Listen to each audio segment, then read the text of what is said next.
another review. 101 Dalmatians. It's okay. Let's start characters. Yeah, I don't really think there's a character in this movie I didn't like. Well, it is kind of confusing to keep track of the Dalmatians, I guess, because there's 101 of them. Um,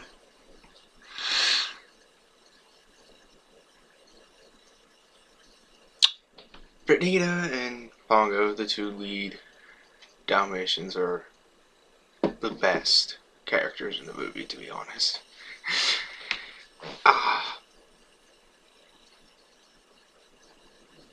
Roger, the struggling musician who only writes songs about love, the one thing he's not good at.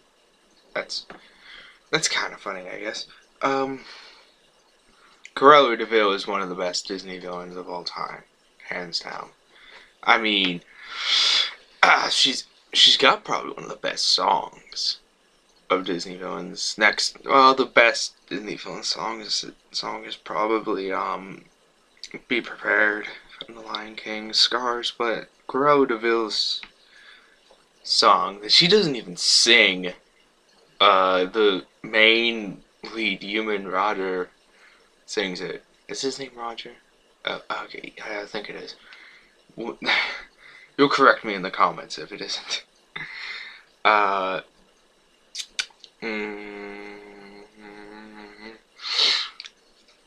Anita, I think is how you pronounce her name. I don't know. She's kind of doesn't really do anything, really. She's kind of just like there, really. She's just for Brigida and Pongo to have a reason to be introduced. The nanny doesn't really contribute much. The maid or whatever. Besides being the one there when the puppies get stolen. Oh, wait, I'm supposed to save that for, the story. Oops. Oh, well. I mean, spoiler, but I mean, if you haven't seen one of her Dalmatians, you're probably a newborn baby in the hospital. So,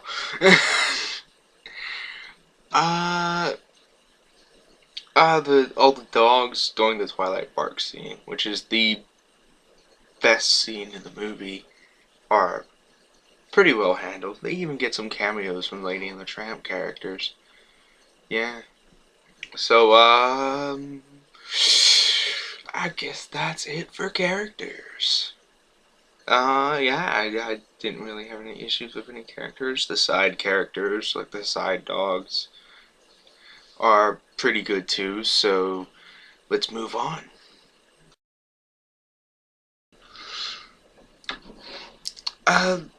The animation for 101 Dalmatians is not Disney's best. It was because it came at a time in Disney Studio where they were trying to cut costs on animated movies, so they were using newer technology that made it cheaper. And while 101 Dalmatians animation isn't the best Disney had to offer or could do, it's kind of probably the most unique. It just has a certain feel to it, and all the characters, have pretty good animation. There are a couple times when the dogs got weird spot patterns or just didn't have spots at all. I don't know, they probably fixed those in the Blu-ray version. I was watching the original VCR version in preparation for this recording. Yeah, I still have a VCR and I still use it. So yeah, I mean, all of the locations look good. All the characters look good. The animation for Cruella de Vil is just cool. I mean, it's it's one of the more unique Disney villain looks, to be honest. Uh, so what next? What to talk about the characters next? I really should start scripting these. uh, I was supposed to mention. I wanted to mention the horse, the cat, and the one dog.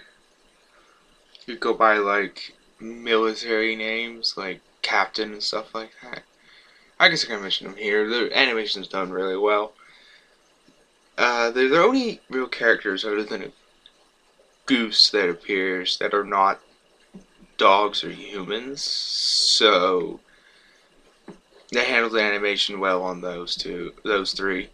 And yeah, they ended up being some of my favorite characters when I was watching it when I was younger. So yeah, animation holds up solid. Yeah, even now it does look better than most modern animations, but that's just a general thing. So yeah, on to story.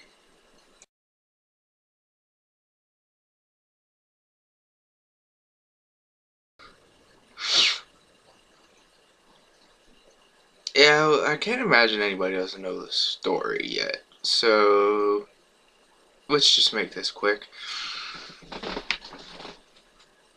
Two couples, one couple being a dog, one couple being humans, meet, fall in love. The dogs have puppies.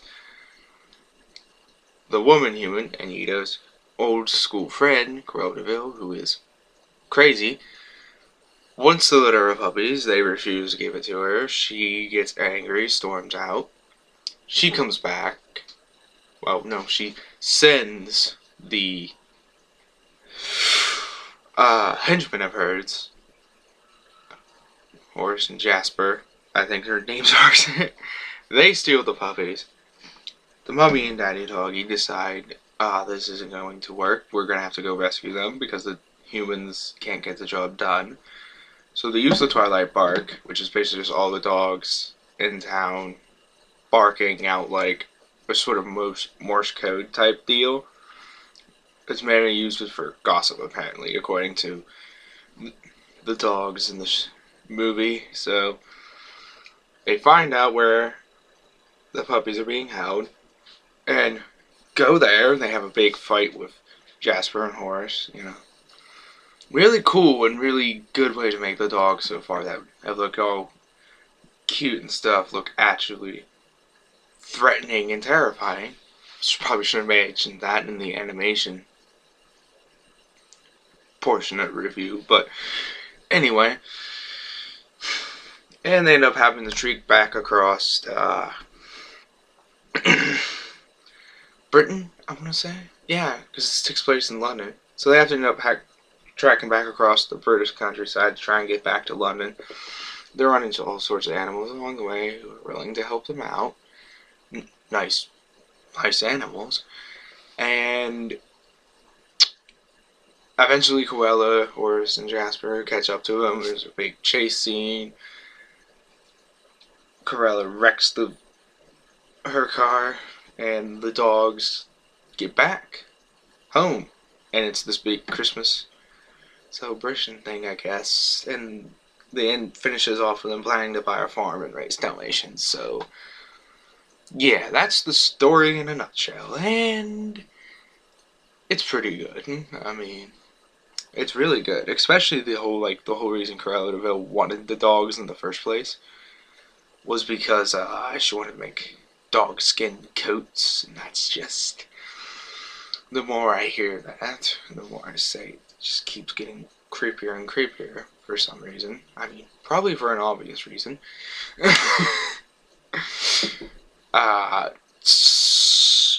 Once again, the characters are all handled well, and they fit well into their roles within the movie, so no real complaints there. And, yeah. That's characters, animation, and story now. I'll touch a little bit on music. There's not a lot of music in this one, but I'll do that. So let's get into discussing music.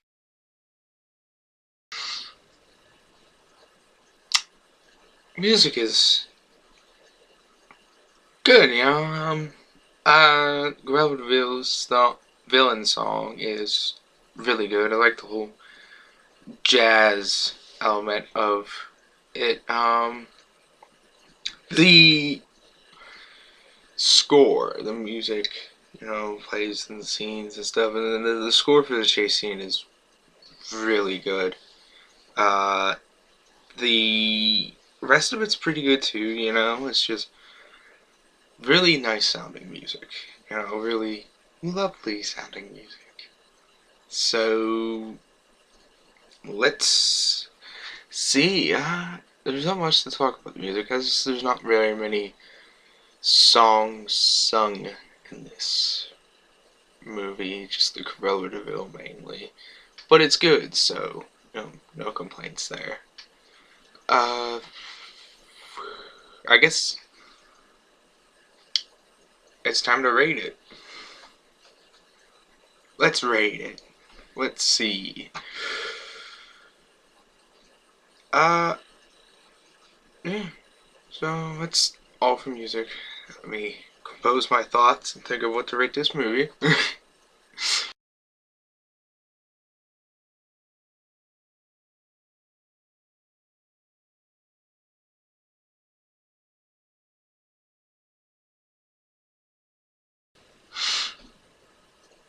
I will give this a 3.5 out of 5. It's lags behind sometimes, and some jokes and gags can drag on, I guess you could say, but it's not bad, it's 3.5 out of 5. Thumbs up. So yeah, that's the review. So yeah, I just lost my thoughts there for a second. If you like what you saw, please subscribe. And even if you didn't, thanks for watching anyway.